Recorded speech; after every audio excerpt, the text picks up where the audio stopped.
Welcome to the Dear Doc podcast, where we will discuss the business of running a dental practice with a panel of experts.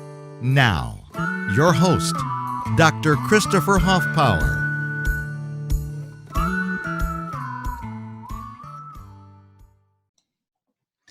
Hey guys, this is Doc Huffpower. Thank you for joining us for another episode of the Dear Doc podcast.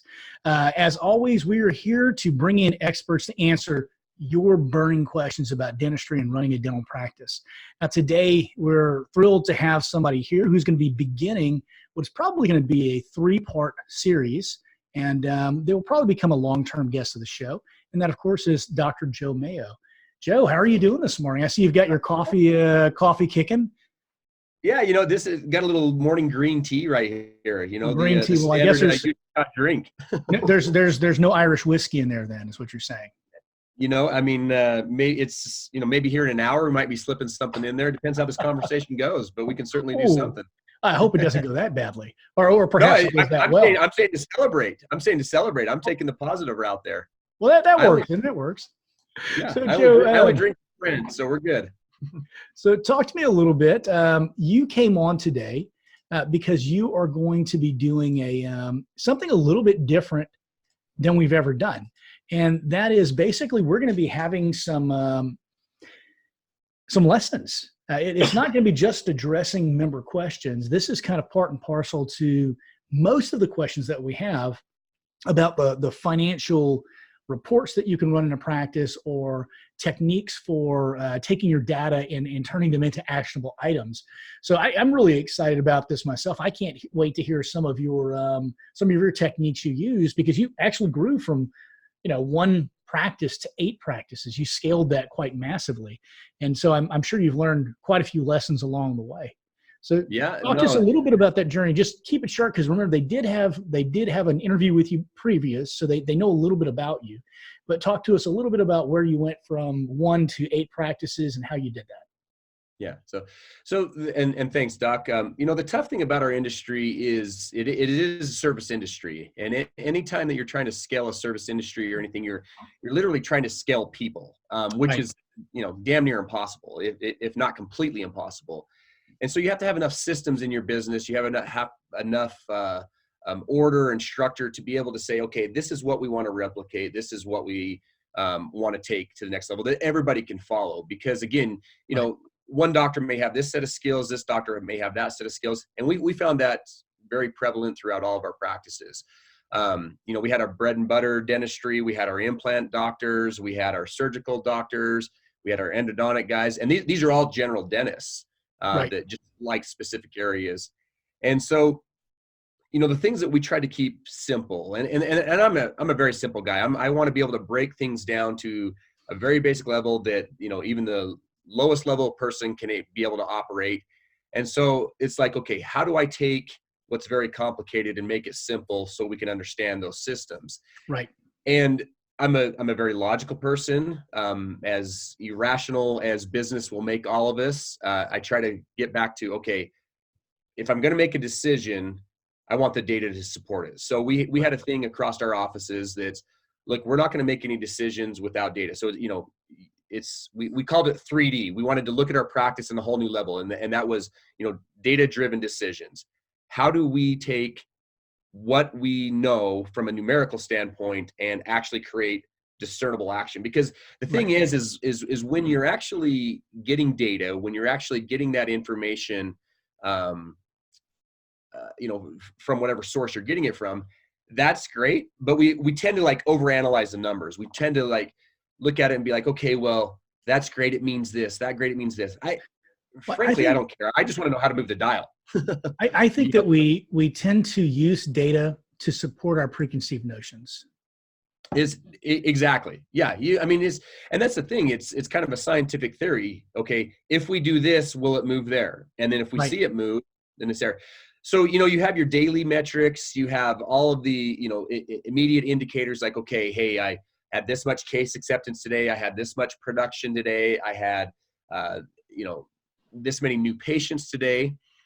And I think one of the things that we don't really understand, and we probably leave for, our CPAs out there or things like that, is we don't really pay attention to our lagging indicators. Okay. And what I mean by lagging indicators, and, you and I had a little bit of talk, and, for those people that are watching, I, by no means do I mean to, come across as, belittling or demeaning or anything. I want to break it down on a very basic level so we all understand it.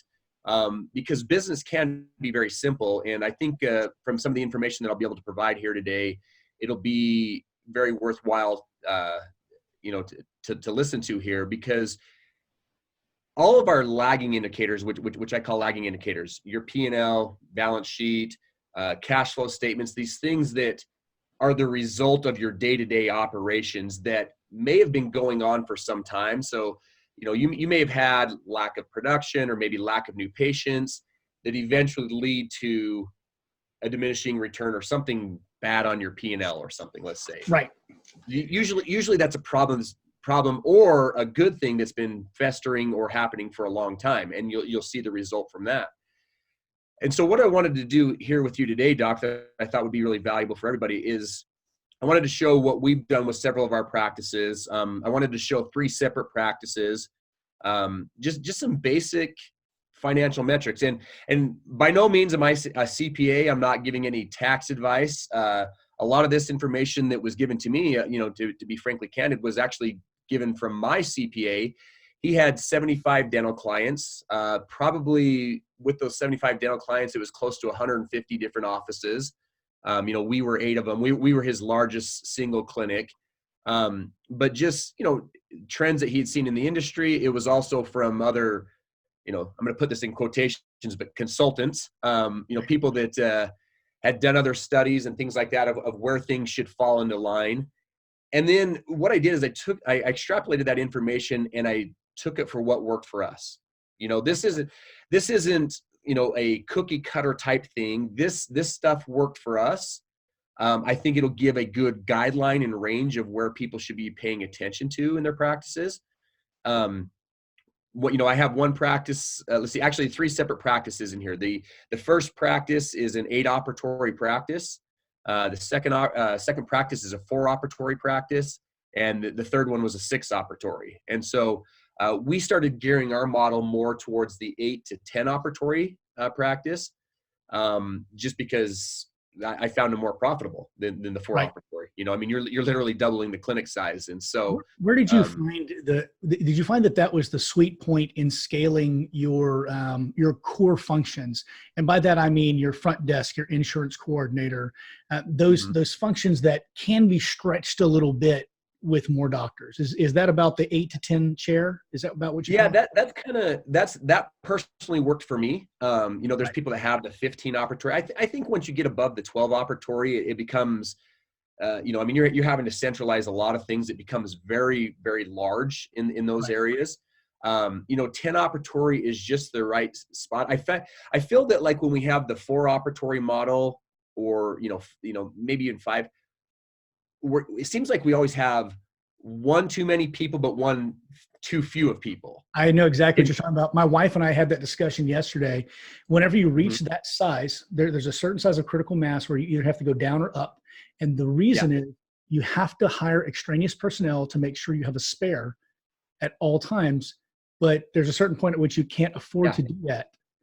And that's that 3 to 4 chair office, I think. Yeah, it definitely, I'm not saying not to do a 3 to 4 chair. It certainly can work, but I would also encourage people, you always want to be like one person underemployed, one person short, because tell you what, if you have that extra person, people are just going to find crap to make up anyway. They're going to be doing the things that you don't want them to do. If you're not clearly articulating what it is that they're supposed to be doing on a daily basis. And so, I found that everywhere. I had, even though we had our 8 operatories, our 8 practices, I had the same problems that everybody else has, in every single office. We had more of them. it was more of it. And fortunately, I had very good managers that I put in place, that I trained, that I worked with, that I was in constant contact. Look, I was a babysitter on a daily basis. I was, I wanted to find out where to find new patients. I had staff related issues. I had spouse related issues. I had, insurance related issues. Everything that Doc, your audience has experience. I guarantee you have experience not once, but probably 300 different times. Well, there is a difference though. And Joe, that is that you found certain problems were able to be systematized. And when you did find those problems, you created systems and you created procedures, standard operating procedures that allowed you to make sure you could solve that same problem the same way every time. And so your mental bandwidth didn't have to be quite as wide. And so I'd love to talk more about the reports that you used to get to that point. Well, and that's what I love about, what you do, Doc. I mean, there's so many people that want to talk about the problem. And I would tell my team, look, you can bring me a problem all day long, but you better bring me 5 solutions with it. Absolutely. It doesn't do any good to get on these Facebook groups or anything like that and say, I have this problem, this problem, this problem. It's like, look, guys, what are the actual real implementable solutions that we can have? And so that's kind of why, I started being a little bit more active on, the business of dentistry, because I wanted to be able to say like, okay, hey, look, where's some areas that I can help? And I think, these reports will kind of give a good starting point for people. There's something I read a long time ago. I don't remember who said it, but from the minute that I met you, I knew it applied to you. And this is what you're talking about with these people talking about the problems, but not bringing solutions. It said, be at cause in your environment, not its effect. I love it. And the problem is, most dentists, we are the effect of our environment. We are not at cause in the environment. And you very much have taken the reins of the reality of your practices, of the culture of your practices, and its practicality of management. You've developed systems and you've guided it. You have been at cause. So today, I'm sorry, go ahead. No, I was going to say today we're going to really cover how you got there. One day I would actually like to cover ground with you on extrapolating the things you saw that made you realize you had to backtrack and look for the cause of the issues to develop these solutions. But I'd really like for you to dig down today, if you're able, into the reports that you used, the data that you used to be able to implement your solutions, and how your thought processes. Yeah. So, well, and those are all great things. I mean, because we are trying to solve issues, right? We're trying to get to the core of like, okay, how do we fix, how do we fix issues that we're potentially seeing on paper? How do we improve cash flow? How do we, reduce our overhead? All of these things. And so, you know what I'll do here, Doc? I'm gonna share some things on a screen here, if that's okay. Do you just happen to have that information at hand? I happen to have that information right here at hand, Doc. So there's some good stuff, and I've actually already included some of this on the TBOD. I got to get better at saying the business of dentistry there, and I've already included some of that on there. And I just kind of want to expand a little bit on that as far as like what some of that information is. Absolutely. That we should be looking at here. So where are you going to take us first, Joe? Screen is yours, by the way. Okay, so what I'm gonna do here, I'm gonna share my screen here, okay? And forgive me, I'm still new to the Mac. I'm still learning all this. So if we run into any issues, I'll do my best here. Let's share my desktop here. Okay, Doc, we are sharing, I believe so, here. Let's see here. Let's get here this real fast. Boom, boom, boom. Okay. Now, Doc, you can see my screen right here, right? Absolutely. Okay, so we've got practice A. I remember whenever you posted this stuff and everyone was freaked out that you were actually sharing this information. So, I don't know why we're so set on hiding our information. Okay. I mean, the thing is like none of us are doing anything revolutionary. Look, if we can band together and help each other out a little bit, maybe we can actually like learn something from each other. Absolutely. And look, these are my financials. I blocked out the things that I thought might be a little bit confidential. It's not anything there, but look, my purpose in showing these things is I want to show you that this can really happen. I want to show people that, look, I'm not just BSing people out there. There's certain things that I found that were effective. And, we had a great run for about 9 years. And it was awesome. I was able to sell out. And as I told before, this was, the first of many retirements that I plan to have. And I would love nothing more than for everybody to get to the point in their practice where work becomes an option and not mandatory. It's so much more pleasant then. It really is. And people it's a great profession, but why do we have so much burnout? I mean, we have so many issues because we're slaves to our practices. I mean, people are like, oh, I want to own my own business because I don't want to be my own boss. Well, your practice is your boss, for the majority of people. So whether it's a person or your practice, I mean, you want to be able to leave your practice and have it still making money, or get an understanding of how it can continue to make you money while you're not drilling on teeth. And Absolutely. so, What's the difference between owning a business and owning a job, isn't it? yeah, it is. And to me, I never wanted a glorified job. I wanted a business. I wanted this thing to make money how it's supposed to. And as I show these things here, there's a lot of insight that we'll certainly get into. Just to kind of give some context behind what we're looking at, so the listeners know. The average Utah dental practice does about 550 to 600,000 a year. Okay, I think the national average last time I saw it, if I'm not mistaken, was probably around 750. I don't know if you've come across those numbers, Doc. Just about 750 to 800,000. Yeah, and so, but look, I always found it interesting that people would come and tell me, "Oh, I've got this $1 million practice," and I'm like, "Great, like how much of that did you take home?" It was $1 million practice. We took it up to 1.5 million. And I'm like, great, what was the How much did you bring home?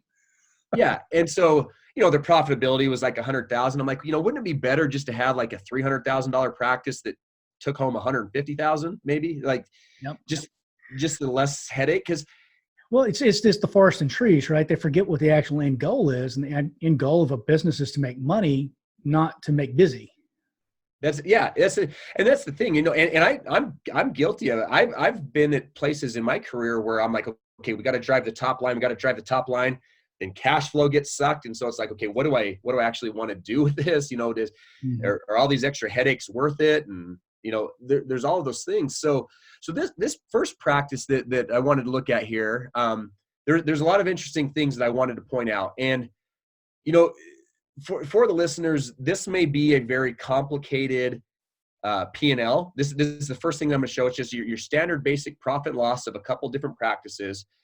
The things that I would look for, the things that alerted me, and areas where I needed to make the adjustments. And so this was from a 12-month span of a practice, just January to the end of December. And there were certain things that I would look at P&Ls after the 10th of every month is what I do. I would meet with my accountant probably twice a month. And that was just the personal thing that I had because we had so many different things running together.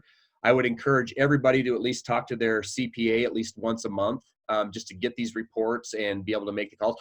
Hopefully they have a dental CPA. The guy that I used was Robert Salmon from Salmon Advisory. He was here in Utah.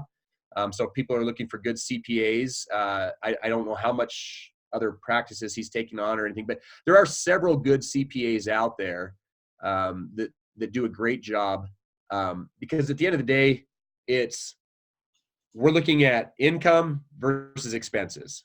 Okay, and taxes are an expense. Say that again. And taxes are an expense. Minimize your expenses. Maximize. Yeah. How do we increase the profitability of our practice, and how do we pay as few taxes on it as possible? I mean, that's another 10-hour podcast you and I can talk about for sure. But absolutely. Honestly, the only issue when you and I talk is we tend to keep talking. We ought to get like someone with a little stopwatch. That's why we're breaking this up into 3 parts, by the way. That way we can have natural ends and we can start on the next one, because I know us. Yeah. No, and that's the thing. I want to provide as much value as I can for the people listening here. So let's take a look at this first practice. So and Doc, stop me anywhere, any questions you may have or anything. I've already spotted something that I do that I'm loving that you do. I break out my implant and I also break out my orthodontics, because I want to know what percentage of expenses those are versus what percentage of production and what percentage actual profit they bring in. I notice a lot of people don't do that. And if you don't have a dental CPA, I know that's one of the things that doesn't get done. And that's important. Yeah, for sure. So, okay. So first thing here is, this was one doctor, and we had another doctor that would jump in maybe once a week, maybe 3 times a month kind of thing. And so this was one doctor that was doing very well here in Utah, top line revenue, just over $2 million. Okay. Right. Now, one thing that stood out to me immediately when I looked at this was the patient refunds. I mean, 22,000 in refunds is significant. That was actually a quality control thing where we found out, because all the P&L does, Doc, is it literally makes you ask more questions. Why is it doing this? Because there's 15,000 ways, the reasons why things can work there. So it's Right. not to get upset at things. It's not to be like, oh, we're kicking butt. It's how are we kicking butt, or what's going on with that? Why is it What's hacking working, what's not working? It's kind of, to me, it's like a short history report. Yeah. Yeah. Where have we been? Because it's not where we're going unless you keep doing the same thing. Yep, exactly. So this one right here, this chargeback, this was actually a lab related issue. I thought that this patient refund was more of a doctor related issue. What ended up happening here is there was 2 specific, bridge retained or implant retained bridges on some patients that the actual lab themselves, they had a problem with their milling machine, and it ended up breaking it down. But we unfortunately in this particular year, just like everybody else, we had some issues where the patient didn't want to come back to the practice. And so unfortunately we had to refund that. And so that's what happened this year. Sometimes, look, people pay for a product, they expect a result, give them a result, and especially if it's a mistake that, either the vendors that you're working with or you make the mistake, own it. Your community deserves it. Your patients deserve it. Write the check and go back. And that's literally what happened in this particular case. And so, was I concerned about it? Well, I didn't want it to happen again because, 22,000 is no joke. But at the, end of the line, if I'm giving back 1% of the money, am I okay? Yeah, I'd prefer not to. Maybe a 0.3% or something, but it happens. So that was the first thing. So our end revenue there. There was a couple of return checks through there. Our end revenue 1.973 right there. Okay. So as we scroll down here, the first thing on the expense categories that I would put out through here is the direct costs. Okay. Direct costs being your dental supplies, implant supplies, your laboratory fees. The good percentage to go from here is if you can keep those 2 combined below 13%, you're set pretty good. Okay, you're set really good. And I always like to have our dental supplies under a 5% budget. Now, here's a huge key that you can look at on a monthly basis, okay? What we did with our dental assistant, and for some reason as dentists, we want to hold on to every kind of control in our practice. If you're going to grow your business, or if you're going to do anything miraculous in your clinic, you've got to be able to let the reins go a little bit. Got to learn to designate. Exactly. And so I had a specific, I don't know about you. I think designating or delegation rather is almost like crack to me. Once you start, you just can't stop. Yeah. I enjoy finding people to do shit so I don't have to. Exactly. And the one thing we want to make sure though is we don't just delegate by abdication. We don't want to necessarily say, okay, you're in charge of this. My hands are free. I'm done. That's not what delegation means. There's no accountability there, and there's no SOP there. Yeah.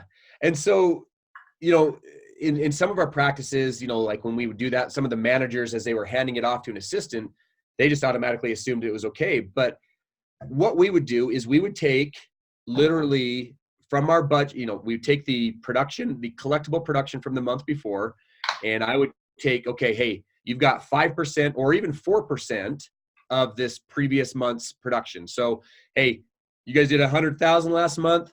You've got $4,000 to be able to spend on this month's supplies. Okay. Right. And we're going to keep it in check, from there. You did more than that, then, hey, and obviously it's very dependent, but you don't want a bunch of inventory just sitting on your wall. It doesn't do anybody any good. You got to put it to work. Absolutely. You are not Walmart. There's no reason for you to be a warehouse. No, exactly. And so as you can see right here, our assistants did a fantastic job of kind of keeping that line. It was just at 4.2. Implant supplies, I break that out a little bit more because those can be a little bit more expensive than falling into that 5% category. I like them to be able to fall into that 5% category, within the full dental supplies. But I also want to see how much we're actually spending through here, there, at the same time too, our laboratory fees, if we can keep dental supplies, implant supplies right around 6% and the lab under 7%, to get to that 13, I'm great. So, combined together there, we were at 12.14. I had no problem with that. It's boom, time to move on. Now, if I saw the lab fees going up really high through here, I look at our doctors. What are they ordering? Are they ordering a custom tray for anything? Right. Are our labs billing us for things they shouldn't be billing us for? Are they, giving us the right material that we ordered? I mean, there was times when, I would order an Emax type crown and, or excuse me, like I would order like a Bruxer and then they would send me an Emax, and it's like $15 more. So right. These are things that you have to be checking all the time. But I think the problem, Doc, that we don't do is we don't ask enough good questions. We want to hurry and solve the problem, and I'm all about like solving the problem. But why don't we start asking the right questions? Okay. And so I think that's one of the things I want you to address. So what are those questions?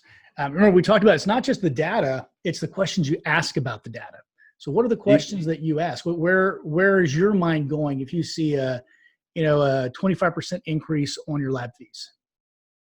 So if I see a 20, well, number one, the obvious question is why, right? Like what the hell just happened there? Did we actually do that many more cases that warranted that? Now, I don't know if everyone saw you get as white as I saw you, but the blood drained from your face whenever I said 25% increase. Yeah, it goes up 25%. Basically what that means is we just did a shit ton of lab work for free is what's really happening probably there. It doesn't do you any good to incur the expense of a lab fee and not collect the money from the patient, And so are you in the banking business or are you in the dental business, the dental service business? And if you want to be in the banking business, fine, collect some interest from your patients, don't, stop giving your work away for free. I mean, if you value what you do, get compensated for it. I agree.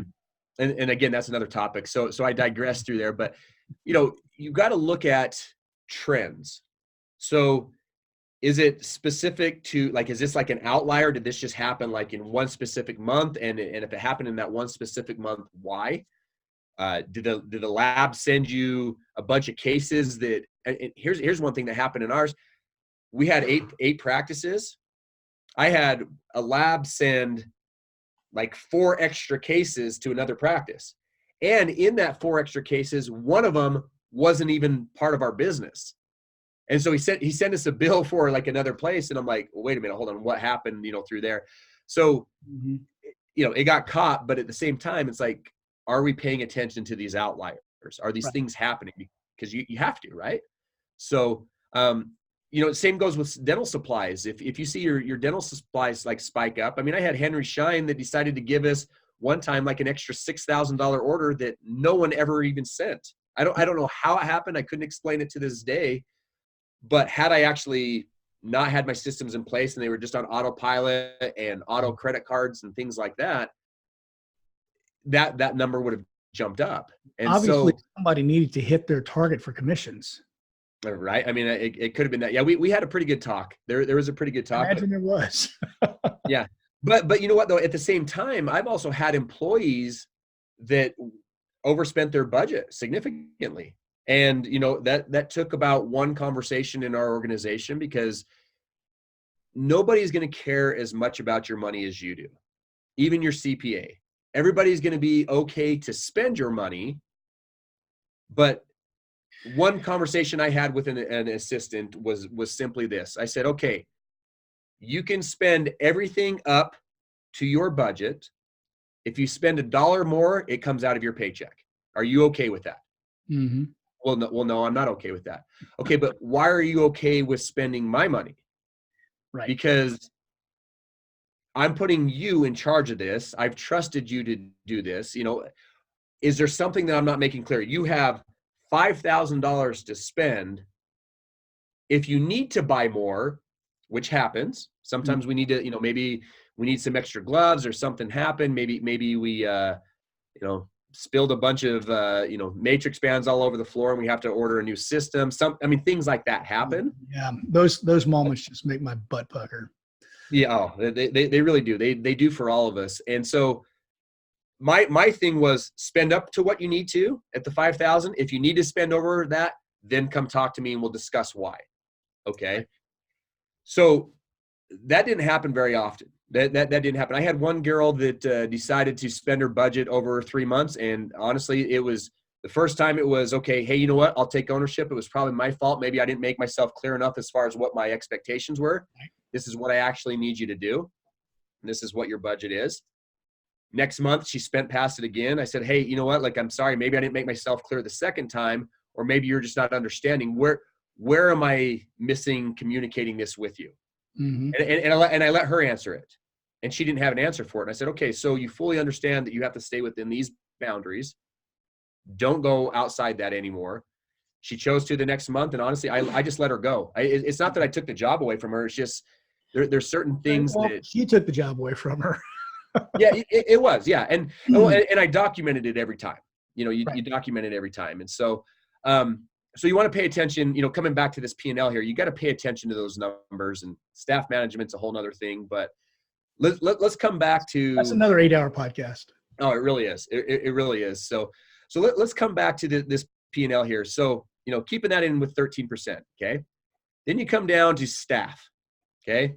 Now staff, this clinic was extremely efficient. Mm-hmm. Okay. Yes, it was. Total staff 17.53%. Okay. I am great if that staff is 22% or less. I even for the right staff, for the right team member that you have to pay, that's maybe doing some additional duties outside of clinical work. I mean, if you can keep it under 25%, you're probably sitting pretty good. But ideally, 22% or less. Okay, that's looking pretty good. Now that includes everything. Okay.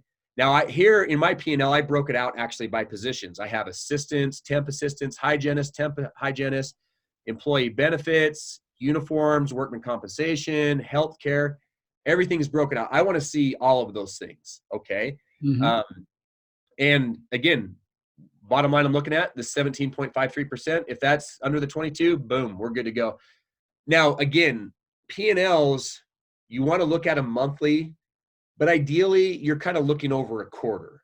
You're looking over a quarter, you're looking over a 6-month basis, you're looking over an annualized.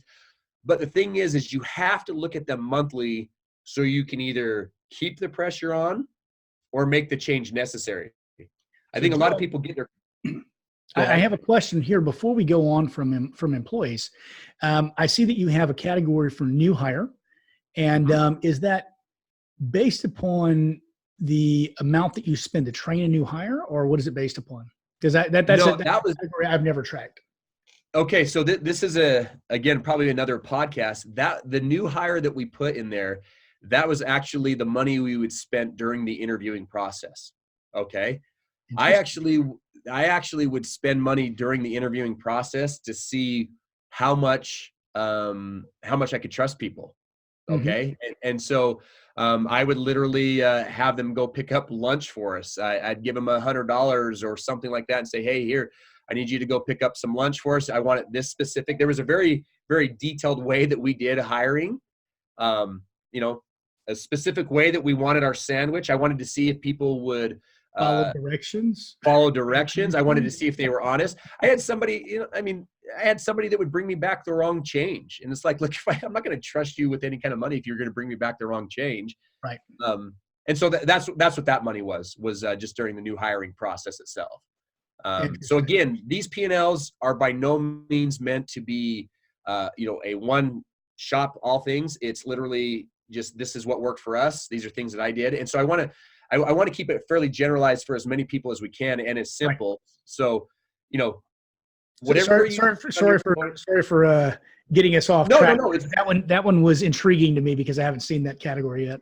No, and please ask, because I'm sure there's a lot of numbers that pop up here that people are like, well, wait, what does that exactly do? What are we trying to do? And so please, stop me at any point and say, okay, here, bottom line, whatever you spend on your team, 22% or less, if you can keep it under that, you're going to be set pretty good there. Okay. Now it may be, if it's higher than that, there's one of two things that are happening.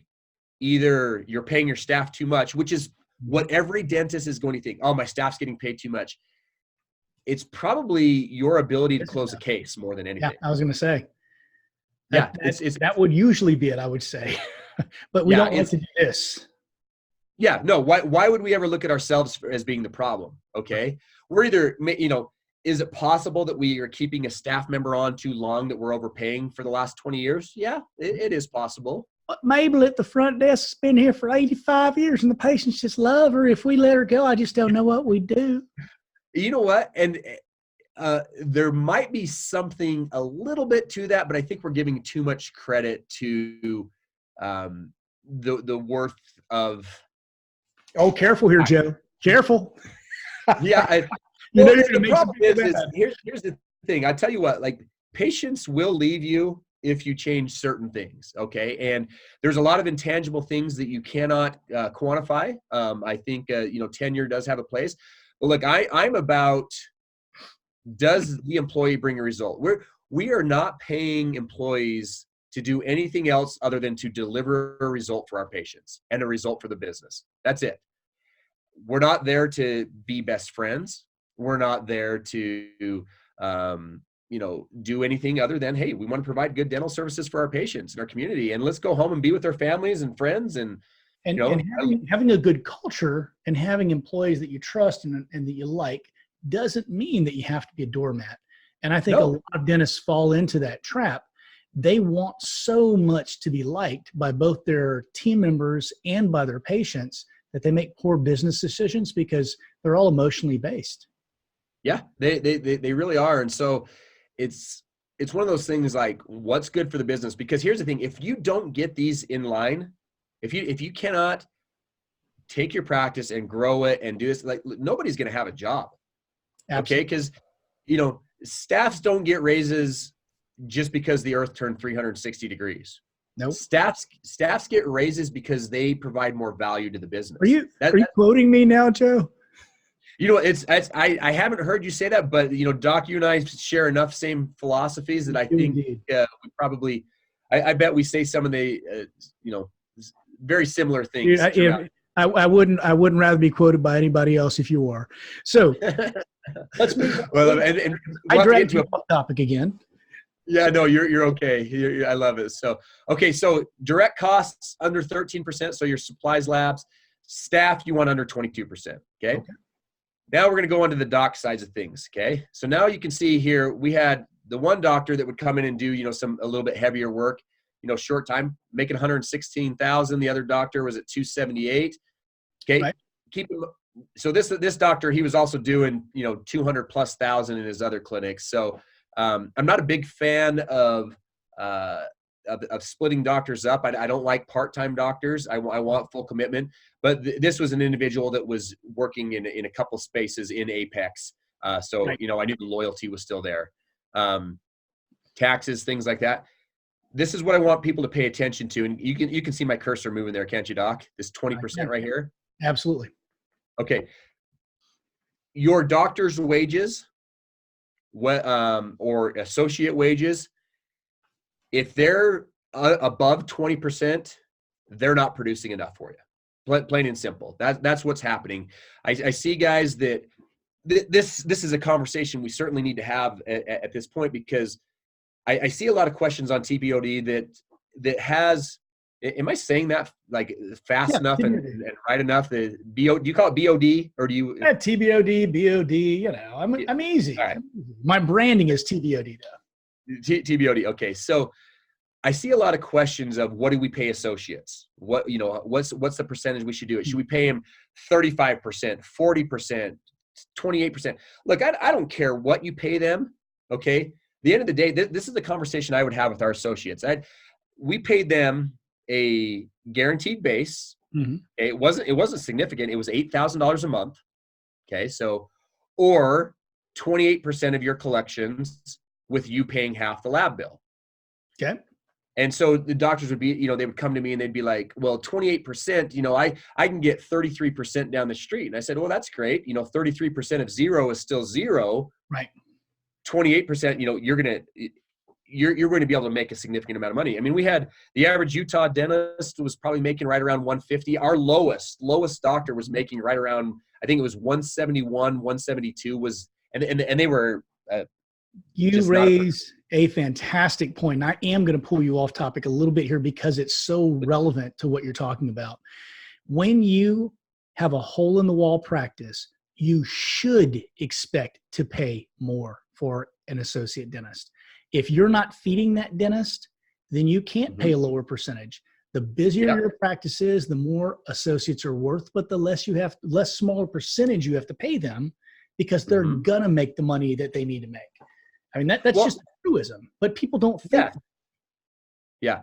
And the other thing too, like don't be afraid to have your associates share in the lab. I mean, I've done every compensation structure possible. I've been a part of every compensation structure possible that's out there. And look, the culture that we established in our practice wasn't eat what you kill. You know, it wasn't a cutthroat kind of like thing. It was literally just like, it's a results oriented business. And that's how every business should be, in my opinion. Why are you owning a business if you're not wanting to get a result?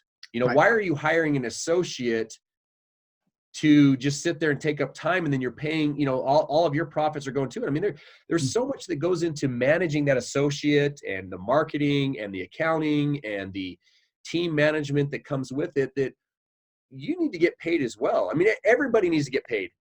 You know, I need to get paid, the doc needs to get paid, the business needs to get paid, the house has to get paid, or else you're gonna have a plateaued practice. Like who wants a plateaued practice? And if that's where you're at, if you're at a plateaued practice, sell right now, because it's only going to go down from there. Absolutely. So that does raise a great question that goes into this section of doctor expenses. Many doctors pay themselves only a provider salary. They don't pay themselves a CEO salary. And then they take the scrapings of whatever dividends are left on the table afterwards as their CEO portions or business owner portion. And quite often they take all of them, and they don't actually have any kind of plan or structure or budget. And that's a segue into your next episode. In order to save and improve in that practice. What would your advice to them be? And how would you use this data that you've got in front of you here to actually justify that to them so that it makes sense? Yeah. Well, I think people have to look at it a couple ways. I mean, you know, there's nothing wrong with taking the money out of a practice to, you know, maybe take a vacation here. You know, maybe you want to buy something nice for your spouse. You know, maybe you want to do this. But I think the problem is so many people are so inclined to increase their spending habits, right? You know, it's the principle. Maybe help me out here, Doc. The principle that I'm thinking of, where keeping up with the Joneses. keeping up with the Joneses, definitely. It's it's one of those things like, oh, my neighbor just got that car, right? Do I need to buy a new car? Really? Like, I think your 4Runner that you have outside is doing just fine for you. You know, your Honda Civic that's you know, a couple years older. Do you really need to increase it? You don't, in general, find that attitude amongst people who actually have money. You only find that attitude in people who have the fake it until you make it kind of a personality. Personally, we've talked. I drive a beat up old FJ Cruiser. I love that thing, and it's my favorite vehicle of all time. Could I afford something quote nicer or different? Yeah. But it provides what I need, and it's a low overhead, right? It's already paid for. So it's kind of the same thing. Your business mentality. Why are you paying for shit you don't need? Yeah. I've got a 2005 GMC Sierra 1500 that's sitting out there that I love, and you know, that gets me up and down the mountains. It gets me to my place, and then out to the ski slopes. Yeah, you know, you got to do that. But you know, coming back to your point of like taking money out of the business and stuff. Look, are you doing this business to grow it? Are you just doing it to make a lot of money? Because here's the thing: you can take the money out of the practice and not reinvest it into the business, and you're just going to keep paying taxes on it. Right. And sure. I mean, if you want to give more money to it, I personally like, I mean, if there's ways that we can expand the business, if there's operatories that I can increase, if there's other equipment. And that's the other thing too, is as we get down into, you know, some of these equipment and stuff, a lot of docs will go and buy fancy equipment that just becomes like a coat rack. It doesn't do any good. Stop going to CE the closet of regrets. Right. Exactly. Well, you'll see like right here, the continuing education for doctors. Okay. The Right. 1645 that I have right here, we would pay for the CE for our doctors. We would pay $1,000 is what we paid. And they had to go to these courses. But at the same time, there was a verbal handshake agreement between my docs and myself is like, if you go to these CE courses, we're going to implement that. Right. Okay. I had one guy that went and took an implant course, which was great. I partially paid for. He didn't do an implant for 3 months. I'm like, what? Why did you go take the implant course if you don't? Right. Was it just so you learn like what you didn't want to do? And he's like, well, I'm just a little scared. So it required a little bit more coaching. Right. And so anyway, but yeah, just stay with you. If you really should. I mean, it's easier said than done to stay within your means, right? You Right. want to. But look, if you make $150,000 one year and then the next year you make 200,000, hey, take half that money, reinvest it, half sure go spend on something fun for your wife, but don't do that every single year. There's got to be a stopping point where you're comfortable and you've got to get to the point where enough's enough, but let's grow the business so we're putting it off for the future to have that retirement. Okay. And I'm talking like you can get to that point within 5 years, 9 years. I'm not talking a 30-year, dream vision here. I'm talking 5 to 10 years. You could cash out and be just perfectly happy where you're at and, have that first or second retirement. But Hey, that was my plan, buddy. there you go. I like it. I like it. I think it's a great thing. And I think it's, I think it's something It that has to people, be your first retirement. It can't be your only right, retirement. You have to have other things in the pipe. right. Yeah. Then, All right, man. well, We're yeah, so done with doctors' we're- expenses. So okay. what comes next here? Right here, we're onto the facilities. Okay. Facilities, we want to keep in the 7 to 10% range, to be honest with you. Okay. We're talking about rent. We're talking about liability. We're talking about building maintenance. If your building's falling apart and you're paying a bunch of, crap and things like that. This location, we actually owned this location. What I actually ended up doing with this, and it doesn't reflect it on this P&L, I actually ended up taking a lot of these profits and putting it more to rental property. Mm-hmm. And by doing that, I was able to lower my taxation. And so, You mean if you take your profits and you put them into another business investment, you don't pay taxes, and then you put into rentals because then you don't have to worry about paying what kind of tax? yeah, right. Well, here's the thing. What I did is I contractually, when I saw how low our rent was going to be that year, I Right. contractually wrote a rental agreement with myself to increase the rent. Rental income, you're probably paying 15% income tax on that versus 37% Yep. is what you're paying. So there's got to be a taxation strategy through there. Okay. That and the avoidance of capital gains tax is amazing too. If it's on the sale of something. So I just recently went through some of this. So.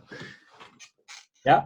Okay. So Bring us. So, but here's the other thing too is if you don't own your building and you're renting it, maybe it's something you go to your landlord and be like, hey, look, how do we negotiate? Maybe it's a longer term lease for a lower rent, okay, right. or something like that to be able. So ask those questions. If the building's falling apart, maybe it's time to move locations. If you're spending a significant amount on repairs and maintenance of the building, get out of that junk hole and maybe move a half mile down the street, buy your own building, and expand your office, maybe something through and there. in that same vein, if you're in a practice where you're renting and there's not a lot of room, because when you're renting, space is at a premium, your real estate is what costs you a ton usually. Purchase a small building to stick it at your house and rent it to yourself for storage of models and things like that, so you can use your actual footprint of your office more efficiently. Also save some taxes on that money that you're going to be bringing home now. There's so many strategies that you can get into with real estate, from owner-occupied real estate that there's a fantastic way. And I would encourage anybody, again, another conversation, but encourage anybody to, if you can own your own building, do it. It's an incredible resource for not only your retirement, but just an income generating taxation saving area. So it's great. So, So for facilities percentage here was 5.57. Where do you want to see that usually, Joe? Yeah, this, if you can keep that at the 7% mark or under, I mean, 7 to 10%, I'd be fine with, to be honest with you. I'd like to, I always like to keep ours low. And so you can see we were a little bit lower through here.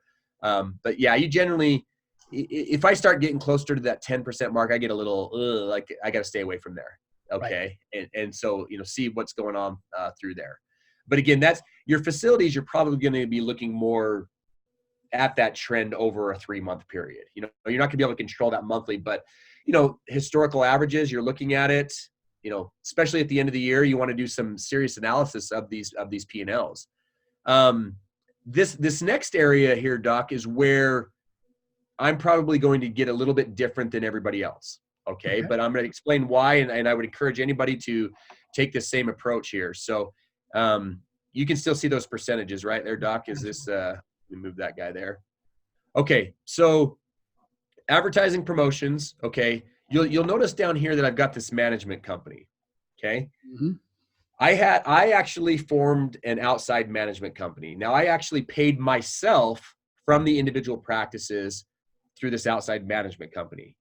Now, this was also a taxation strategy. This was something that I actually looked at. I learned this from Comfort Dental. Mm-hmm. You can actually pay yourself a management fee and get taxed differently within the practice itself. And so I specifically designed that not only to pull together all of the practices, money for maybe some advertising, legal work, accounting work, things like that. That's why I did those specific things. And so what I did is I took 10% roughly for some of the management fees through there, which is what you're seeing through here. I took some marketing fees, but essentially your marketing fees, depending on your strategy. Okay. I see guys that have as low as budget as 0% up to 20%, which I think is excessive. Somewhere in that 5 to 10% mark is a good thing, depending on your strategy. I'll make one quibble with you there. If you're a fee-for-service practice, then your 20% might be right on the money. But if you're a PPO practice, you have to remember that the discounts that you're giving patients are advertising fees. So. Yes. So no, and that's great. And Doc, I don't have any experience in the fee-for-service world. I'm glad you said that, because our practices were 98% PPO. Right. If you're in a fee-for-service market, or you're fortunate enough to be there, that is fantastic. You may need to advertise a little bit more because Absolutely. People do want to do that, which I think is great. So and it's nice not to have to deal with insurance, because that you're going to up your staff costs. You're going to do those things. You can make money. Not all a bed of roses, though. The grass is not greener on either side. No, it's there's so many ways to make this happen, and Absolutely. it's a great thing. It's more difficult to scale a fee-for-service business versus the PPO business. Trying to get 8 fee-for-service practices, in one centralized location, that's going to be tough. I'm not saying it can't be done. It's just I just don't have the experience with it. If you can find the guy who can do it, I want to meet him. Yeah. Show me. Doing them too. Yeah. So, but yeah, if you can keep these general overhead, things like that. I mean, anytime that I was under 20% here, that was pretty good. I put my software, because we had a centralized computer system, and so I wanted every practice contributing to that. My accountant was he was basically a full-time employee for me, and so that's why you see that a little bit higher, right? Through there. We had it as $1,000 every month per practice is what we did. So, but that was a little bit high. But again, I have about 14 different businesses. Not all of them are dental practices, and so I was always using my accountant for something. So you're going to see that different through there. One thing I do want to point out here, which is a really critical area, is this merchant fees. Right. Okay. This, to be honest with you, this is a little high. It's at 2%. Okay. Your merchant fees should be at 1.8% or less. Okay. There's 2 things that are happening that you need to ask yourself through there. Okay. The biggest thing that you want to look at is, are we using care credit too much? Are we using these high interest credit cards? So this was one of those practices that the staff wasn't as properly trained on not using care credit. Okay. It was kind of their go-to. It was just like, oh, we're going to do like a bear case. So you can't just pay for it. We got to get you some care credit. And that was kind of the strategy that they were taking. And so we corrected this at the beginning of the year. This was actually like around 2.5%. So I actually made that correction partway through the year because I saw that trend happening. And so that was just some coaching conversations through there. In addition to that, there are so many ways that you can negotiate with credit card companies and credit card processing companies that are looking to get your business. If those are too high, go talk to another company. You know, we used a company called CardPoint. They were great. They were great for us, but we were able to get all of ours. And plus there's powers and numbers. If you're going to do a lot of credit card processing throughout the years, negotiate. Everything is negotiable. You have to be able to do that because that's a very competitive business. There are a lot of people are looking to get your money. You rich dentist. Real quick on this point. You said earlier that it was very important to have a dental specific CPA. And a lot of people will say, no, that's not necessary. And they are right to an extent. But the reason that I would say that they should lean toward a dental specific CPA is because the dental specific CPA is going to know about things like care credit. And they're going to ask the correct questions whenever they're categorizing your books. If they don't know to ask and you don't know to tell them, well, then you don't have an accurate representation of what's going on in your practice. And these numbers are only as good as the input that goes into the programs.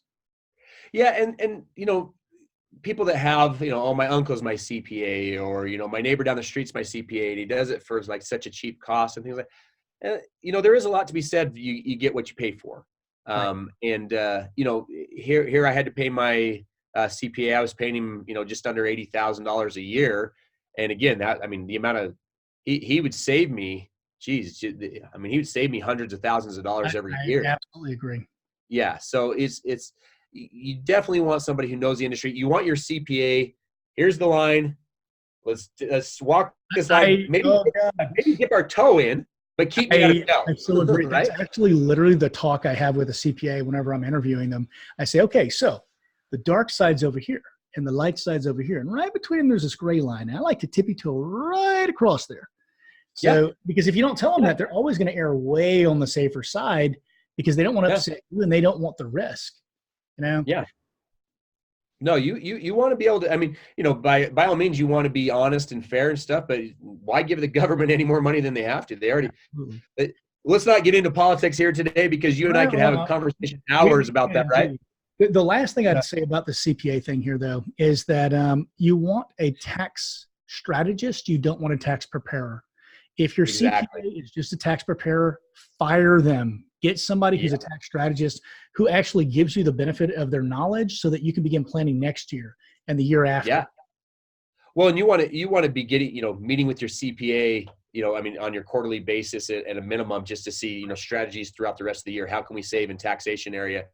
How can we, you know, get, you know, just make the business more profitable? That's their job. And just like you said, a tax strategist is a definitely great way to look at it. So yeah, I mean, all of these areas I was looking at, you know, I mean, and as we come down through here, you know, your postage, you want to look at all this stuff, your office supplies.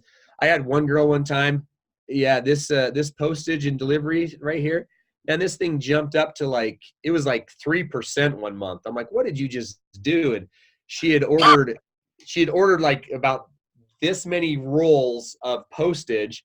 And I'm like, is that really necessary for this month? Like could you maybe had like a third of that? And, you know. But Doc, it's the forever stamps. They're going to go up. It'll save us so much money. Yeah, that's the same BS I got. So we had a conversation, but it worked fine. So, you know, as you come down to here, you know, you keep coming down. Look, you get to your net operating income. I was ecstatic for this. If you can get, so here's where it's at. You know, everybody talks about, oh, you know, I'm going to have a 50% take home. I'm going to have a 60%. Those days are gone. Well, there's a possible way of doing it. Now, general dentistry, show me the truth. Because here's the thing. I can change this P&L to look any way that you want, that I want it to look. It's like the old joke about statistics, right? Mark Twain. 73% of them are made up 5% of the time. That's right. I love it. It's one of those things. It's like, okay, look, so if I didn't have the management company and I threw it down here, okay, there's up to 40%. Maybe I have to cut costs here, maybe do this. Like, I love these guys that are like, oh, well, my profitability is 50%. Okay, well, how much actually went into your bank account? Okay, right. how much it, and there are practices, like, don't get me wrong, there are those outliers that do it. I want to see how you scale that. Okay. I actually have seen a practice that ran a 30% overhead, but they were taking impressions for crowns with alginate. Oh yeah. So I mean, are you gonna really compromise the quality of your work to split that? Cause that's crazy. You know, he was bringing home $200,000 on a $300,000 practice. Yeah. That's craziness to me, but I wouldn't do that. So there are lines, guys. There's lines. It's at the end of the day, you have to ultimately determine what kind of practice you want, right? I mean, this is kind of, so what is it that we want? What do we want to be able to do? And I tell you what, right now, if you get your profit, your net operating income, or your EBITDA, or whatever terminology you want to use, you get it up to the 20% mark. Yeah, you're going to get the attention of a lot of DSOs. I had DSOs, and whether that's a good thing or a bad thing, fine, you have that option. I had DSOs, even though we were kind of our own little smaller DSO. I had DSOs contacting me probably twice a quarter. Hey, you want to sell to us? You want to do this? Because they knew the numbers that we were working with. They knew the profitability that we were doing. They knew the systems that we had in place. You get that up to the 20% mark, all of a sudden your business is jumping up there. I talk to a lot of people that say, okay, what will a DSO pay for my practice? Okay, well, there's no way to answer that question, because number one, what do your P&Ls really tell you? Okay. I mean, I have a guy that, one guy that I was helping him evaluate his business. He's like, oh, I've got a 30% EBITDA and, do it. I went and looked at it. I'm like, okay, sure. It's nice to say that, people are going to give you a 6 to 12 times multiple of your EBITDA, which is a bunch of crap. Okay. Right. I'll tell you that right now. Now, unless you have multiple practices and you are truly running like a true EBITDA in that, then they will. Okay. But a good way of looking at it is, if you're running at that 20% or more mark, you're going to be getting close to, 90% to 120% of your top line revenue. You really can get that, because I've seen it. I've seen it happen several times. It happened with us. We ended up getting, I'll say, a little bit more through there. We ended up getting probably a little bit closer to, here, hold on, Doc. I'm trying to, did that just pop up on my screen there, the chat with us? Yeah, it's okay. It was a little message to you about what we're going to talk about later. I'll just say it now since you brought it up. Later on, as we close this episode, which we're getting close to here, I want you to actually cover the difference between the buying strategies of DSOs and doctors. Doctors tend to want to buy the fixer-upper, and DSOs want a lean, mean, high-performing practice that's well-run. And I think that there's a disconnect there, and it's something that we should discuss. Yeah. So bottom line, I mean, coming back to these P&Ls, and I'm going to show you one other thing here, before we do, tap out on this area here, is I'm going to show you this other practice that wasn't doing as good that we ended up purchasing. But this, you got to get these things in line. You got to be able to get them there, because as you're evaluating your business for growth, if you don't have this margin, I mean, look, we had almost $400,000 in profit that we could invest back into the business. We could pay down debt. We could pay ourselves. All of these things that, okay, hey, that's pretty good. I'm pretty happy with what that is. Not only do we, am I paying myself partly in management, but I'm able to pay myself out of these kind of things. Right. Okay. Great. So let's do this over and over. And then I always like to add this last little category here, because this is something that I personally wanted to see from our doctors. One, I wanted to know what my EBITDA was, but then I also wanted to know how much depreciation I had. I wanted to know these other things, of what my true, net income was going to be from there. So those are the main areas I looked at. Let me just touch real briefly here, Doc, on this here, because I want to go into practice B, because this will give you a good stark contrast of what was actually going on in this other practice. Okay. Fantastic. So I picked up this 4-operatory practice, and from the initial looks of it, hey, above average dental practice in Utah. You know, they were, when we picked this up halfway throughout the year, he was on track to do about 590,000. We were able to increase him pretty significantly towards the end. And so he was able to do, you know, some pretty good thing. Right here, this first one you'll see this is the AR that we collected for him. I did not buy AR. Again, that's another topic conversation there. This was his old AR that I collected for his patients. This was a doctor that had owned this practice for 30 years and he was staying on. Okay.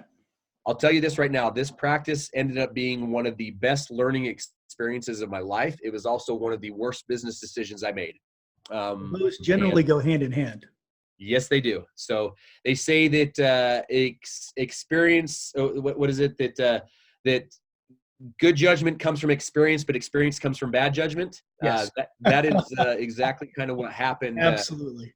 What happened here. So, okay. Well, the interesting part was, you know, as we went through here, okay, you'll see the lab fees were pretty low. You'll see the dental supplies were pretty low. Well, come to find out, this guy was reusing certain things he shouldn't have been reusing. And so that was one of the ways that he was able to keep his dental supplies low throughout the years, which I didn't like. So I'm curious. I've heard so many horror stories. Give me the top 3 things he was reusing that he shouldn't have. Oh, geez, man. Okay. Do I want to say that on here? So one thing that was probably, and I saw this one time, I don't know how many years he had been doing it for. Just so you know, this guy lasted about 7 months with us and we ended up getting rid of him. He would take his gloves, turn them inside out. No. Okay? He never, but now granted, he was using it on the same patient. Okay. He wasn't going from operatory to operatory. Right. Okay. But he would take the gloves off and he would set them down. And I know some guys do that, but it's like, gloves are gloves. Just throw the damn things away. Right. But you know, that was one thing, but those micro brushes, he would, That's kidding. I'm not kidding you. He sterilized them one time. I'm like, how did you sterilize? And they would melt and they do it. And he's like, oh, these ones are still okay. And I'm like, okay, this is enough of this. Okay. It was ridiculous. Wow. I don't even want to get into the horror stories that probably happened for the last 30 years. And you know, the crazy thing is I should have done more due diligence on this practice. Right. Okay. I should have done more due diligence, you know, because I was looking at the numbers and I'm like, hey, great. You know, these are things, you know, I saw his lab fees that were here. He had a CEREC machine that was in his office. So that was one of the reasons why his lab costs were down so much through there. Right. You know, because I looked at this and I'm like, oh, this is fantastic. I didn't realize the amount of crap work he was putting out there. That you were going to have to fix later.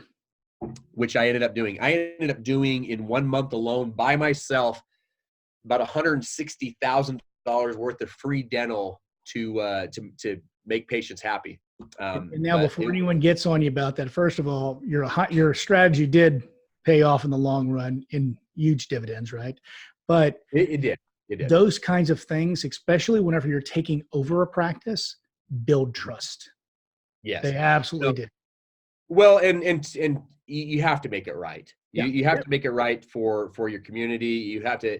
There's a sense of ownership. You know, did it end up turning into a little bit of a lawsuit and issues like that with the doctor? It did. Yeah, it was a complete nightmare. Did we get compensated? No, I just lost time and sleep. Okay, but did I get compensated on the eventual end? Yes, I did. Just a little stomach lining. That's no big deal. Yeah, but I tell you what, at the end of the day, you got to do what's right. Okay? Absolutely. This is your business that you bought.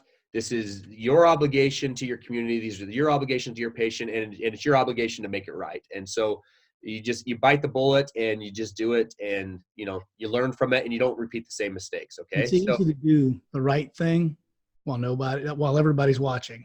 It's the people who do the right thing while nobody's watching. Those are the real winners. Yeah, you've got to do it. You've got to do it here. So, you know, right here, the assistants, things like that, you know, not bad. I mean, they were okay through there. This 22% wasn't bad. You know, the office manager had been there for like 6 years or something. The their hygienist really wasn't producing what she was worth. And so, I looked more into these costs just to see if there's any ways that we could improve this number. I mean, don't get me wrong, this number was fantastic. But again, I looked more into this number because I'm like, okay, yeah, it's in line with it. Could we even get better? Could we get down to what that other practice was doing? The thing that concerned me was right here. See this 26% right here? Mm-hmm. This doctor and I went into an agreement because he had been there for 30 years that I was going to pay him a little bit higher percentage. I had no problem with that. Okay. Until he stopped producing. Okay. Right. And so we paid him, see this continuing education right through here. Yeah, I was wondering about that number. That's a little bit bigger than we talked about earlier. Okay, well, this is an interesting part here. Okay, so what we did here is with this doctor, I sent him to this $15,000 implant course. Okay, and I paid him through the continuing education rather than through salary that year. Okay. Mm-hmm. And then we had another doctor that came in after I got rid of this doctor that I put through the same course that was 10,000. And again, just a strategic play of writing some things off through there. But right. this doctor, again, I jumped in. There was a month and a half, almost 2 full months of a doctor not making anything, i.e. me. And it was just a bullet that we had to bite. But 26%, this is almost 7% too high, 6.6%, too high for what was actually produced. Okay. Rent was a little high in this area, but it kind of commanded it in that area. Unfortunately, we did not own this practice. Real quick note, Joe, sorry about that. On your continuing education, you sent the first doctor, the first time it was 15,000. The second doctor you sent, it was 10,000. Did you negotiate a lower rate because you had sent repeat clients? I actually did. I actually sent other people doctors. Don't think to do that. That's the first thing I caught there. You've got to do that, guys. If you're sending multiple associates or multiple team members through some things, everything is negotiable. Everything. Talk to them. Everything. They'll come down the price. Supplies, CE, rent. I mean, there's no reason. Here's the thing: you're never going to get it unless you ask. And I'm not saying to be a cheap bastard or anything. Just it's one of those things. Like if we're providing value to their business, we should be able to negotiate a little bit. I mean, if I'm sending 10 clients, to a certain area, there's got to be a group discount, right? So, and I've even seen people, and I'm gonna, what? Actually, I am going to say it on here. Okay. I probably shouldn't. Okay. But there's some companies out there that are non-negotiable. Okay. Mm-hmm. I'm debating whether to name them right here, Doc. And so I'm Delta and people like that, or. Yeah. Here's the thing. If you're doing a higher volume, everything is negotiable. Yep. Okay. The only company I haven't found is negotiable is Apple. That's the only company I haven't found. But then again, I am nowhere on their radar. I am nowhere that, they don't need to. But a lot of these metric tracking companies, they are negotiable. I know they say that they're not, but they are. Dental Intel is a negotiable company. I'll tell you that right now. I can tell you that. Absolutely. In fact, there's some great deals on Dental Intel but sorry to pull you off track there, but I thought that was something that people should think about, is that one of the ways to lower your costs is to actually ask for discounts. And a good rule of thumb, guys, because as you guys know, I do a fair amount of negotiations. If you wouldn't feel scummy if someone asked you for the discount, it's probably safe for you to ask them for the discount. Yeah. And it's not being, cheap about it or anything. It's just, okay, what's the real value of it? Can you, because I'm a big believer, and we're going to talk about this a little bit later. I'm a big believer in, treating your vendors like employees. You got to pay them. You got to pay them for the value that they're bringing. And if you're bringing value to them too, it should be negotiable. I negotiated with our labs all the time. I mean, we got down our lab costs just because we were doing such a high volume with them. I mean, we were down to $59 and $69 a unit, and quality, awesome work, local lab here, just down the street. And they were fantastic. We always paid them on time. We always took care of them. We provided them with a lot of volume. And so, we were able to negotiate those things. So yeah, it's good. But, here, let me come back to this here. We weren't able to take as much of a management fee on this just because the business couldn't do it. Right. but you can see the lower net operating income here. I mean, we were still able to get it at 8%. I think when I first purchased this practice, the guy told me, and I naively believed it until I started diving into it more, that they had a 25% net operating income. He showed it to me on his P&L. And, as we dove more into it and actually allocated things where they were supposed to, actually looked at this stuff, it was just a mess. But this was the first year, and I'll show you kind of how we were able to change it, the 12 months after that, in our next conversation here that ended up working pretty good. But, depreciation that happened, everything through there, I depreciated a ton. It's nice to be able to show a loss by, depreciating some equipment a little bit quicker. You got your amortization of the, of your loan and all those things that happen. That other practice that I showed you before was actually, we didn't have a practice loan on it. It was free and clear. We had some equipment, purchases on there, Right. But yeah, all of those things. So two very different practices. Again, just to stress what I'm looking at here, supplies, labs, keep that under 13%. Labor, if you're keeping it under 25, you're probably going to be fine, but I like to go 22 and under. Facilities, you want to be, in rent, max 10, but preferably right around the 7% mark or less. Look at paying yourself as a management company for a taxation strategy. Advertising and marketing, I would say keep probably right in that 5 to 10% mark. As you said, if you're a fee for service, it's probably going to be a little bit higher. And that's okay. I mean, to come back to your point about the difference between fee for service and PPO doc, we were writing off roughly about 20% of our fees, to be honest with you. And so that's I know. what it is. And honestly, that's not so bad compared to some I've seen. I've seen some as high as 40%. It's crazy. And you know what? We talk about negotiations. We negotiated with the insurance companies. The same dental insurance that we accepted in our practice, down the street, guy that took the same insurance, they paid us more. I'm telling you, everything is negotiable. And it's literally as simple as giving the guys a call saying, hey, I need a fee increase. This is what we do with you guys. These are how many patients we see. But again, you got to be able to justify, just like an employee comes to you and says, I want to, a raise. What's the value you're bringing to them? So I exist. Yeah, I'm here. Can you help me? Well, you know what? No. On time mostly. So again, P&Ls, these are fantastic areas to look at. You need to look at them every single month. Give your accountant and your team some time to look at it. You want to be able to make the adjustments pretty quickly. You're going to look more at trends. If 1 month it goes up a little bit, don't freak out.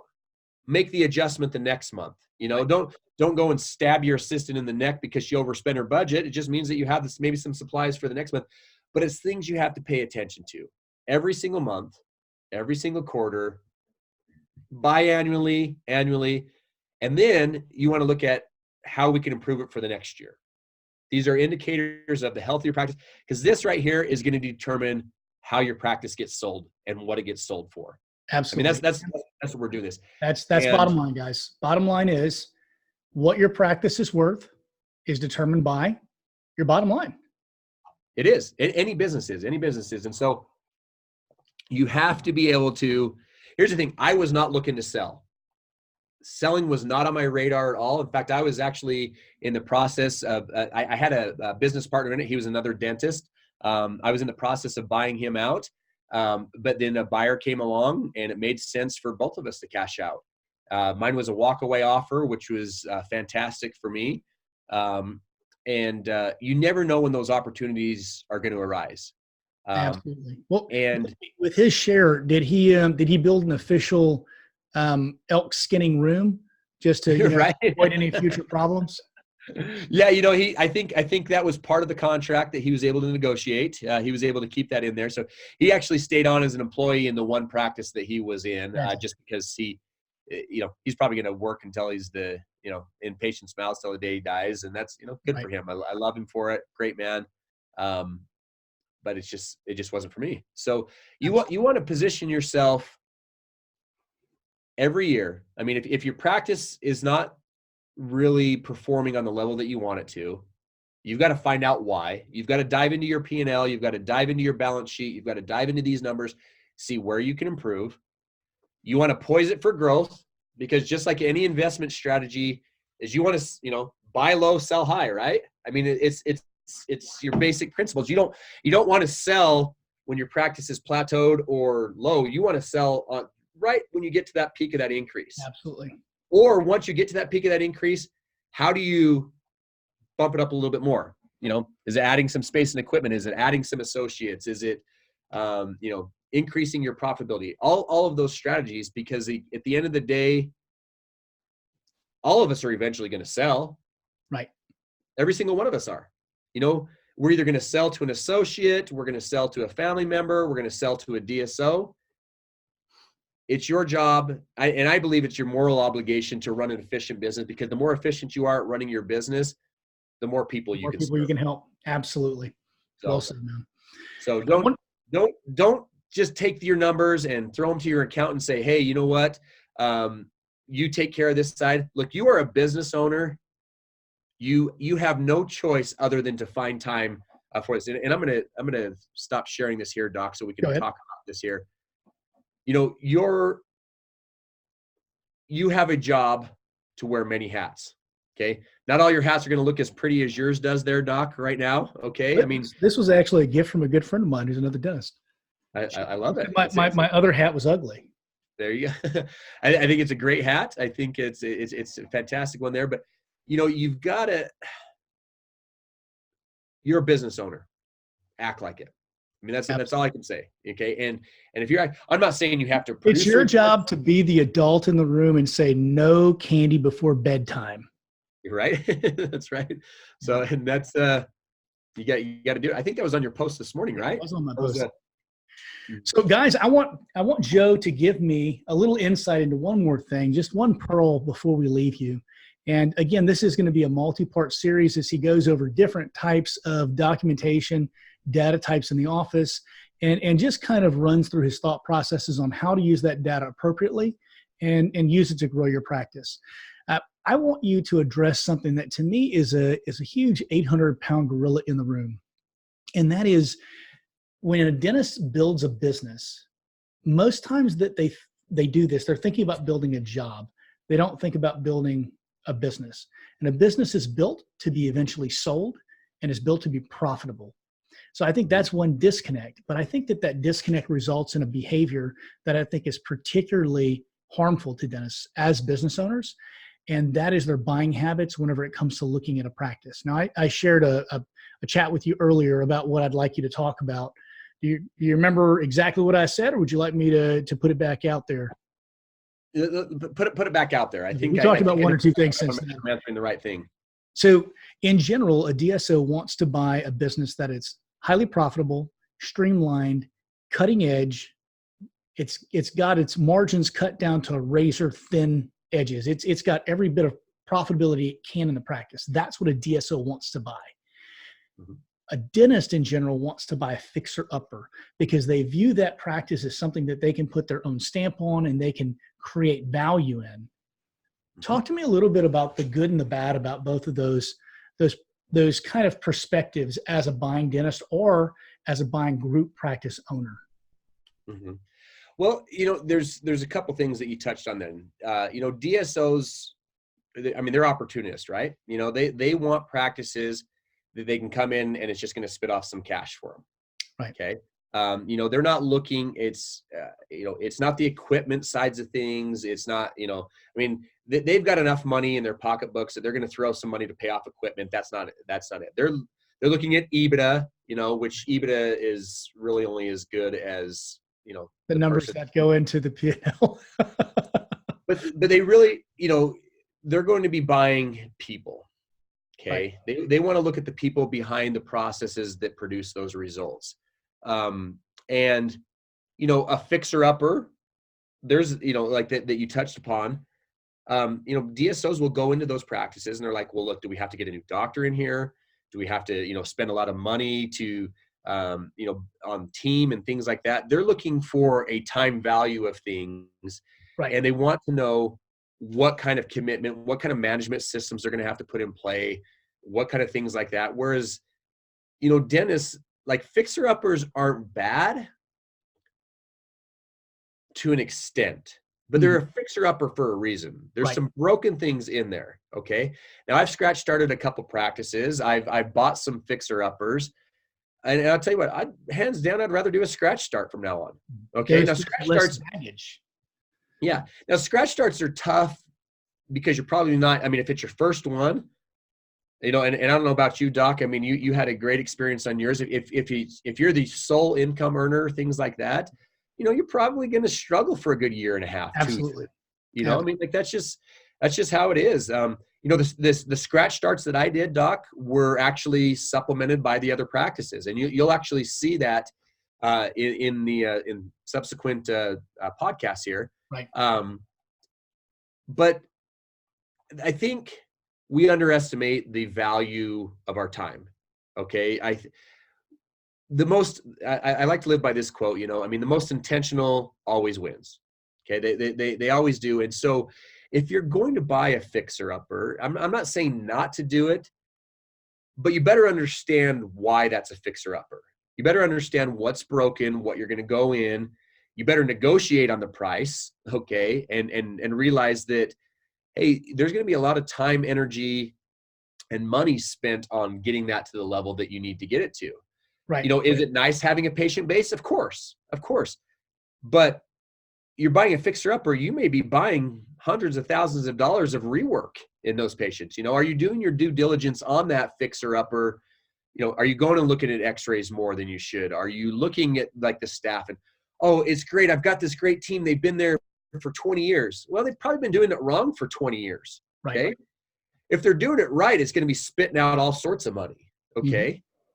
Now, at the same time, there's this group of doctors that are looking for, that magical $1 million practice that is spitting off the 20%, 30%. Okay. Well, you're in competition with some DSOs there, and you may be able to do that. You may be And able to, pretty much everyone else who wants to buy a practice. right? Yeah. So, I mean, we had, when I sold off the 8 practices, it was to 3 different buyers. It wasn't to just one. One buyer bought 4 of them. He wanted 5 of them.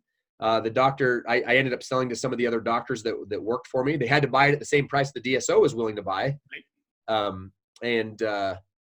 Because that was a business decision.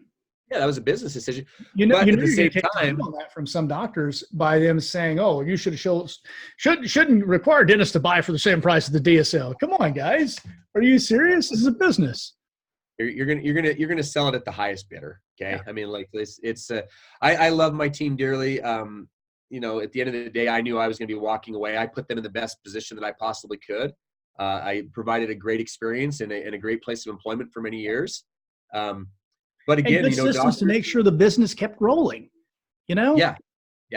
And so, coming back to your question of DSO wanting to buy some things versus buying a fixer upper, everybody's different. It's one of those things that if you have the skills and you're intentional enough and you are willing to put in the time, energy, effort, money, everything that goes into growing it, could you do it? Yeah, you can. But you're not just being a technician in that practice. Right. Okay. It comes back to the E-Myth. You're a manager, you're an And you're an entrepreneur, you're a marketer, It's hard to wear 3 hats at the same time, people. Yeah. It's damn near impossible. Yeah. And you're going to be doing that with startups. You're going to be doing those kind of things. There's nothing wrong with selling to a DSO, in my opinion. I know there's a big group out there that's very anti-DSO Right. want to stick it to them. Well, honestly, what's wrong with, working for a company? Because there's some good ones out there. There really are. What's wrong with working for a company that has some great systems that'll continue to let you work in your practice? And you're already a slave to your job. Might as well be a slave to somebody else. Gee, not that you even have to be a slave, right? It's I'd say this. Most accurately, I think that the diatribe against DSOs can be summed up like this: "Damn you for being better at business than I am." right.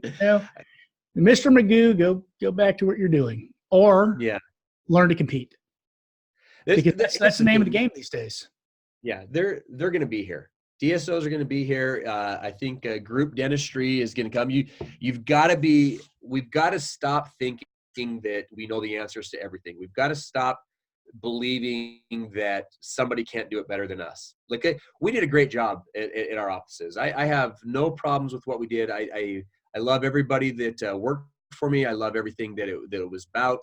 And people, I always have stuff to learn. I mean, look, I share what we did in our clinics because I'm like, look, here's how we did it. It worked for us. If it works for you, great. If it doesn't, great. I don't care. But I know there's practices that do better than me. I'd love to learn from them. I'd love to learn how they did it. And so, But here's the thing, though: how many people out there not only want to learn how the guy who's doing it better is doing it, but are also willing to share what's under their hood? And that's, I think, one of the most compelling things about you is that you've said, look, I've fucked some things up. Look, here's this practice I shouldn't have bought. Here's what I learned from it. And there's no more authentic thing than someone who has gotten to a point where they are successful, looking back and not giving it as a bed of roses, but giving us a realistic story of, hey, here's where I messed up. Here's where I succeeded, and maybe that'll work for you, but here's where I messed up. Don't do this.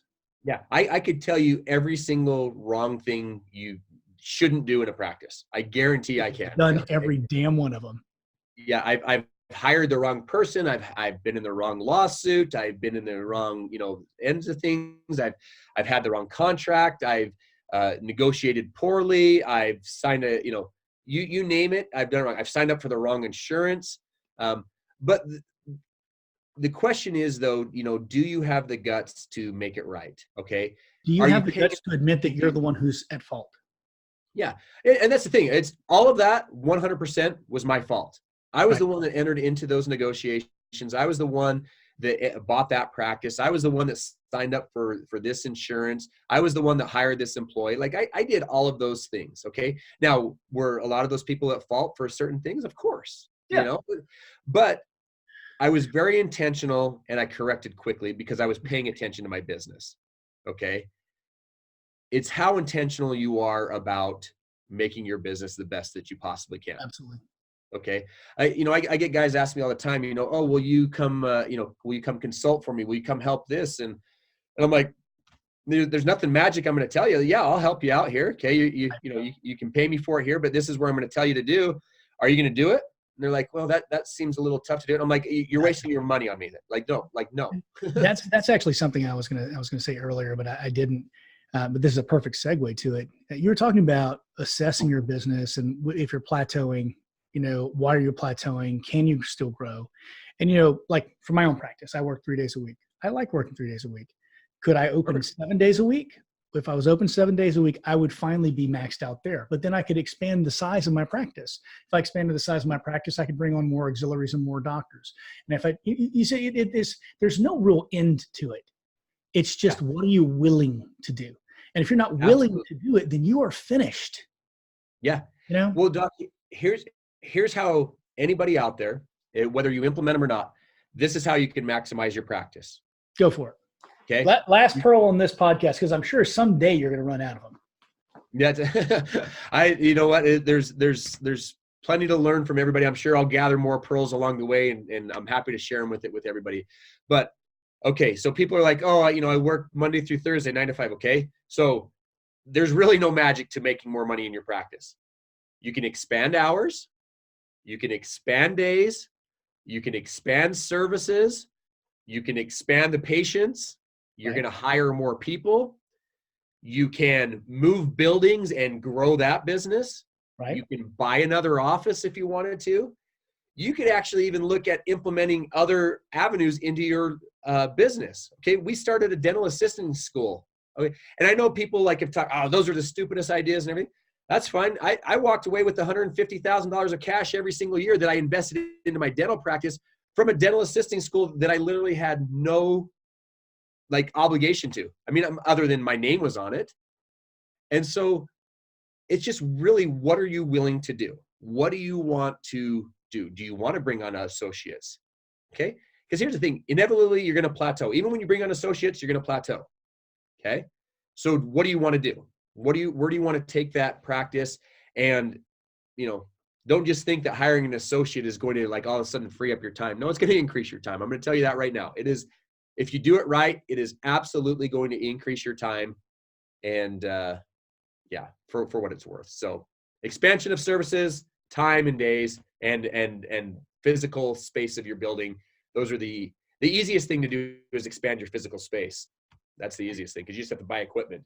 But when you start adding people to the mix, get that nice new hat on because you're becoming much, much more than your technician dentist at that point. So absolutely. And before you begin expanding space, and again, I am talking out of my realm here to an extent because you have a lot more experience with this than I do. But before you begin expanding your space, your physical space, really make sure you're using 100% of your physical plant.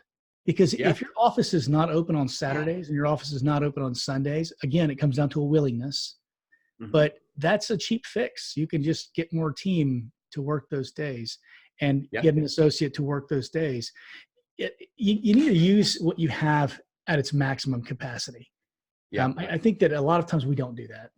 Yeah. I think there was this is one statistic that I did see, and correct me if I'm wrong, Doc, and maybe you can do it. So per operatory, okay, per month, you're going to be doing in the range of 20,000 to 40,000 an operatory. Right. Okay. I know that's a big range. Okay. Depending on if you're a fee for service, depending on if you're a PPO, depending on what you're doing. Okay. At Apex, we were right around the 20 to 25,000. Okay. And so, for operatory practice, you're doing 80,000 a month, you're just shy of $1 million practice there. I think $1 million practice was it 83,333 per month is $1 million practice. So can you get over 20,000 per operatory? Okay. Yeah. If you're not doing 20,000 per operatory, something is definitely broken in your systems. Don't expand. Something is broken in your internal systems, your case accepted. Very good point. Yeah. So there's something there because you're going to expand, but you're increasing your overhead, you're hiring more staff, and your systems are still broken. Fix what's going on first. And I think people don't recognize that. They're like, oh, I bought 2 more operatories and my practice went up this much. And I'm like, yeah, but you're still only doing 12 or 15,000 an operatory. Right. And so I hope that makes sense. And, I think that we need to have like a joint treatment plan acceptance podcast. Yeah. This is a whole sales strategy in itself. So, but people ask me all the time, they say, well, how do you produce what you produce out of 3 ops in 3 days a week? And my answer in general is, I didn't know any better. If I had to go back and do it, I'd have built a 5-op practice. It would have been so much easier. Yeah. Yeah. 5-op, I think, is the minimum that I would look for ever again is 5-op because, 2 treatment rooms for you, maybe 2 hygiene rooms, and then an overflow room just to, you're running behind on something, a larger case, maybe somebody's temporary pops off, anything that, that you can think of that happens. I stick those suckers in my consult room unless I'm consulting. What are you talking about? That's right. Yeah. But hey, lowest price operatory I have is my consult room. All right. Go. Or is it your highest price? Is that where you sell your biggest cases? Well, no. Lowest price is in cost for me. Lowest price. Gotcha. But that's where I sell my biggest cases. Absolutely. There's something to be said for leaving a patient there with a bunch of denture models that all have different types of attachment systems. And you see them like trying to take off the hybrid and like you walk and say, hey, you like that, huh? How do you like to have a denture that doesn't come out like that? That's funny. All right, brother. Listen, it's been a great 2 hours. We might be having 6. We might be having 6 different podcasts here or something. For you guys. Well, we'll just put a long version next to it, and I think that we'll also do one podcast where I shut up and you just bullet point and go, these should be your percentages. Bump, bump, bump, bump, bump. These are what these terms mean. Bump, bump, bump, bump, bump. And then we'll cover everything that we've covered in the other 3. Yeah, no, I like it. And that's, probably 90% of our audience here is fact finders. And so, if there's other questions after this, I mean, I don't know if you have like little comment sections after, ask questions. We can always answer these on subsequent things because there's going to be a lot of questions that come from these things. And, a lot of people may just think that I'm full of shit, and that's okay too. Well, guys, thank you again for wasting another 2 hours listening to the sound of my voice. And thank you for supporting the Dear Doc podcast. We'll see you again soon. Yeah. And Joe, Thanks, thank you for your time. Bye, guys. Sure. Thanks for listening to the Dear Doc podcast, your source for the business and legal questions associated with your dental practice. Don't forget to subscribe to the Dear Doc podcast on all major platforms.